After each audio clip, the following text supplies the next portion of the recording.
Hello everybody, my name is Dan. This is That RC Channel NC and welcome to the channel. So I want to do a video of box stock class setup and what exactly is it. So box stock class is pretty much, as the name suggests, it's a box stock class race car. So I just got done rebuilding this car. This was my TT02 thrashing machine that I took to Vermont, and I had a heck of a time just having fun, just thrashing it for no really good reason. Just wanted to have some fun with it. So we threw some knobby tires on it and raised the ride height up as much as we could, and we put the body on it and we just full send it through dirt, gravel, a little bit of puddles, got some air. It was a blast. I had fun. Right now we're back down in North Carolina, and my last video, which is actually doing very well, you know, I appreciate everybody viewing my videos, and if you could do a favor and like, share, subscribe, do all that stuff, help the channel grow, I can keep giving you more content. But anyways, back to the subject at hand. Box stock class, what is it? It is pretty much, if you just bought your TT02 out of the box and you brought it to the racetrack, that is box stock class. Now, every track will have different things that you can adjust and you can tune and you can add or subtract. So some tracks, like the one I raced at in Wilson, we are allowed to run front CVA axles. Now, when you get your TT02 from the factory, you're going to get it with these big fat dog bones. We are allowed to upgrade these because if you have a stock TT02, 100% stock, and if you turn hard enough and if you hit something with the suspension hard enough, these dog bones will come flying out, and then you won't be able to finish the race, and that's no fun. We are allowed to run fans, however we cannot solder them to the wiring. We have to plug them in through the receiver, or if your ESC has it, you're allowed to go through the ESC. A lot of times the ESCs do not have a provision because box stock class, you have to run a 60 amp ESC or equivalent to stock. But 60 amp is the biggest that you can go. We are allowed to run bullet plugs, or we are allowed to solder the ESC directly to the motor itself.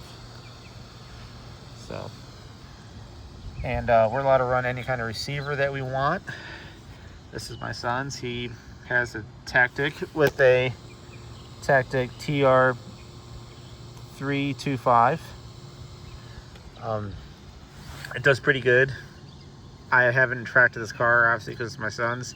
I may start tracking it just for testing and getting it dialed in for my son, but, you know, I may not. Don't know. I'm unsure of it. His gearing inside this car is a 68 tooth spur with a 27 tooth pinion. I'm sorry. Regular fan from Amazon, $11. Just to keep some heat off the motor. This is a torque tuned motor. This is critical for box stock. You have to run the torque tuned motor because it came with the factory. These are just regular cheapo rims with, these aren't even B3 tires. These are just whatever tires. I forget what they are, but they're not the B3s that I usually run on my car. We are allowed to run aluminum front and rear uprights. I have the plastic ones on here. These are the same uprights that were on the rally car. I just have them flipped over for the ride height. As you can see, the little bushing there is on the bottom to lower the car down some. And these have a 2-degree toe-in on the rear, but these are racing aluminum ones. So we are allowed to run aluminum uprights on front and on rear. My race car, I run 3 degrees. This one's just 2. I may kind of play with it and see how it does. I've never tried it with 2, so before the heat starts, I may get some practice laps in with my son's car and just kind of see how it does. We're still gonna rock the ugly Subaru body until we can't no more. So yeah, we are allowed to run bearings on these cars, and we are allowed to run propeller shafts that are aluminum on the box stock class cars. At least on my track we are. So this is a lot lighter than the plastic one. Just less weight, car goes faster, and less twist. And we're allowed to run full bearings all the way around. And that you should be running that with any time you run any kind of TT02. You should be running bearings. I was an idiot when I first got into TT02s with this car, because I had my son's car first, and then I bought my R, and then I bought my SRX. I ran it with the bushings, and I was like, okay, I'll just grease them up enough and it'll be fine. And I threw a brushless motor at it. It was actually the Spectrum that I started out with. So I ran the Spectrum 3300 kV with bushings, and it gouged the heck out of the metal axles, and the car just ran sloppy as can be. Once I put the bearings back on it, the actual ball bearings, there's so much play in the shafts, it really didn't matter. So I ended up having to replace all the shafts in this car. Luckily my R came with bearings, so that was a huge upgrade. Another thing for box stock class is you have to run, at least on my track, you have to run the factory dampers, or the pogo sticks. I call them pogo sticks because you see that bounce there?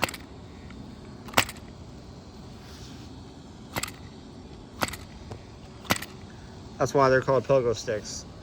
On an actual oil-filled damper, it wouldn't do that. It would just go, and that'd be it. So that is box stock. Oh, one more thing. You have to run the non-adjustable linkage in the front. Now, you are allowed to upgrade these, and I have upgraded them on my race car to the ball bearing ones. And in one of the next videos that I do, I will upgrade these and I will show you kind of how it's done. So, but you get a lot of slop, a lot of play. You see that slop just going around there, and it doesn't really hurt anything, but it's not ideal.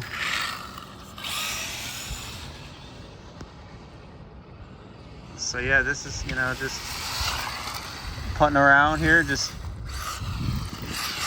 messing around with it. And on a prepped track, this car would do just fine. I don't know if it would win, but it's still something to have fun with.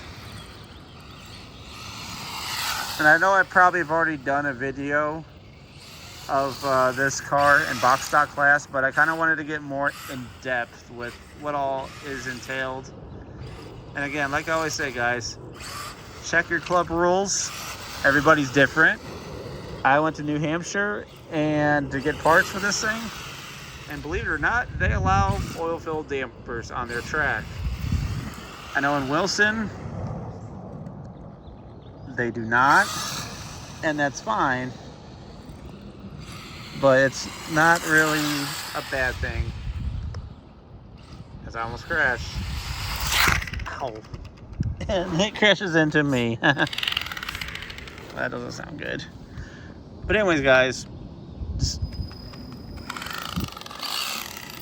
kind of wanted to just take time to show you what all is involved. And if you could do me a favor, like, share, subscribe, do all that stuff, and I'll catch you on the next video. For now, I'm going to figure out what that clicking noise is. Stay tuned, guys. Race day is coming up.